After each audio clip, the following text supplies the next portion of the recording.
हे hello किसान भाइयों। मैं हूं आपका मछली वाला भैया उन्मेष टहरिया, फिशरीज ग्रेजुएट एंटरप्रेन्योर, और आप देख रहे हो ऑस्कर फिशरीज। किसान भाइयों, आज मैं बात करने वाला हूं कि ठंड के मौसम में वो कौन सी 3 मछलियां हैं जिसको आप मछली पालन करके अच्छा पैसा कमा सकते हैं। क्योंकि ठंड के महीनों में आपकी कतला, रोहू, मृगल, ये 3 मछलियाँ और आप कैट फिशेस, चाहे वो पंगासस हो, तिलपिया हो, वो उतना अच्छा से ग्रोथ नहीं देती। इसी वजह से ठंड में मछली पालन हम लोग नहीं करते। लेकिन आज मैं आपको 3 ऐसी मछलियाँ बताऊंगा जो ठंड में भी बहुत ही अच्छे से ग्रोथ करती है। तो सबसे पहली मछलियाँ हैं आपकी सिल्वर कार्प मछली। सिल्वर कार्प मछली आपके तालाब के अपर लेयर में रहती है और फाइटोप्लैंक्टन खाती है। आप इसको अगर बड़े साइज के बच्चे तालाब में छोड़ेंगे 50-100 ग्राम के, तो ये मछलियाँ आपकी 6 महीने 5 महीने में ठंड के जस्ट बाद गर्मी की स्टार्टिंग तक में ये मछलियाँ तैयार हो जाएंगी। तो इसको लगभग 5-6 महीने लगेंगे अगर आप 100 ग्राम के बच्चे तालाब में डालेंगे तो। और ये फाइटोप्लैंक्टन पर भी अच्छे से पल जाती है। इसको आपको कोई भी प्रकार की कमर्शियल फीड खिलाने की ज़रूरत नहीं है। आप समय समय पर फर्मेंटेशन करके और कभी कभी आप सरसों की खली और राइस ब्रान खिला करके आप सिल्वर कार्प को बड़ा कर सकते हैं। ठीक है, ठंड का भी इसमें उतना असर नहीं होता, बशर्ते आपको अपने तालाब की जो गहराई है दोस्तों वो 8 फीट के करीब मेंटेन रखनी है। दूसरा हमारी मछली आती है ग्रास कार्प मछली। ग्रास कार्प मछली ठंड में बहुत ही अच्छा रिजल्ट आपको मिलेगा। आपको ग्रास कार्प मछली को पालन करने के लिए दोस्तों 1 एकड़ में लगभग आप इसको ग्रास कार्प को 1000 से 1500 के बीच में आपको इसको तालाब में डालना चाहिए। सिल्वर कार्प को आपको लगभग 1500 की संख्या में डालना चाहिए। ठीक है। दूसरी बात, ग्रास कार्प मछली का फीडिंग हैबिट है वो हर्बीवोरस मछली है, मतलब ये छोटे छोटे प्लांट्स को खाती है। और जब ये 100 ग्राम की होती है तो लगभग आपके ये हरे पत्तेदार सब्जियों को भी ये खा सकती है।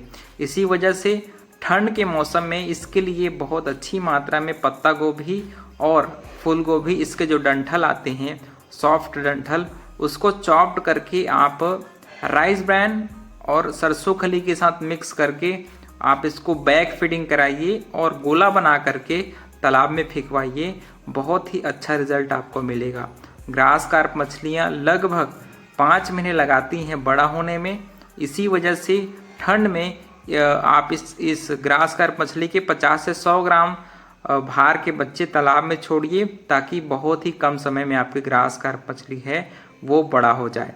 क्योंकि ग्रास कार्प मछली को हम लोग मिडिल लेयर मछली है, इसी वजह से इसको हम लोग सिल्वर कार्प, और तीसरी मछलियाँ आपकी अमूर कार्प या फिर कॉमन कार्प, इन मछलियों के साथ हम ग्रास कार्प का पालन कर सकते हैं।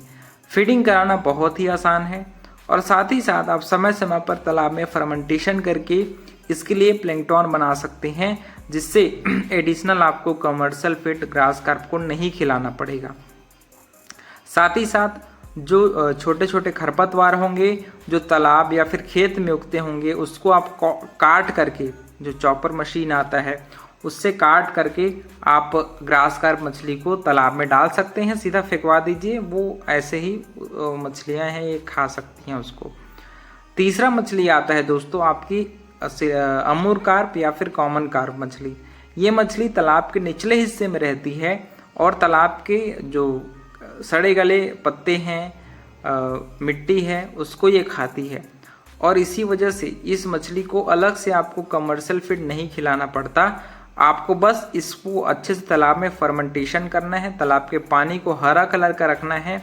और ठंड में क्योंकि ये तालाब के निचले हिस्से में रहती है, क्योंकि ये बॉटम लेयर मछली है, तो आप इसको जो बैग फीडिंग कराएंगे तो बैग को आप नीचे तक, बॉटम तक उसको लटकाइए, ताकि अच्छे से इन मछलियों को भोजन मिल पाए। भोजन वही है सरसों खली, राइस ब्रान और उसमें थोड़ी मात्रा में नमक और विटामिन मिनरल मिक्सचर। ये 3-4 कंपोनेंट है जो आपके खाने को संतुलित बनाती है और आपकी मछलियों के हेल्थ के लिए बहुत ही आवश्यक होती है। ठंड में क्योंकि तापमान 15 डिग्री से नीचे चली जाती है जिसकी वजह से तालाब में सारी मछलियाँ एक जगह इकट्ठा होकर रहती हैं निचले हिस्से में। तो आपको समय समय पर तालाब में पॉन्ड सैनिटाइज़र का प्रयोग करना है और पानी को एक्सचेंज करते रहना है ताकि तालाब का पानी का तापमान है वो नियंत्रित हो सके। बाकी इन 3 मछलियों को ठंड में दिक्कतें नहीं आती, बशर्ते इसको सही समय पर खाना मिले और पानी का तापमान है दोस्तों वो लगातार आप सर्कुलेट करते रहेंगे तो अच्छे से मेंटेन रहेगा। आपको समय समय पर सैनिटाइज़र का प्रयोग ज़रूर करना है क्योंकि ठंड में मछलियाँ जल्दी बीमार होती है। तो आपकी ग्रास कार्प, सिल्वर कार्प और कॉमन कार्प, ये तीनों मछलियों को बीमारियाँ उतना देर से नहीं लगती, मतलब थोड़ा सा आपको ध्यान देना है, सैम्पलिंग करना है ताकि मछलियाँ हैं वो अच्छे से ग्रोथ कर पाए। तो किसान भाइयों, अगर आपको वीडियो अच्छा लगा होगा तो वीडियो को लाइक ज़रूर करिए। ऑस्कर फिशरीज पर नए हैं तो चैनल को सब्सक्राइब करना बिल्कुल मत भूलिएगा। मिलते हैं अगले वीडियो में, तब तक के लिए बड़ों का सम्मान करिए, छोटों को प्यार करिए और खुद का ढेर सारा ख्याल रखिए। Thank you, thanks for watching.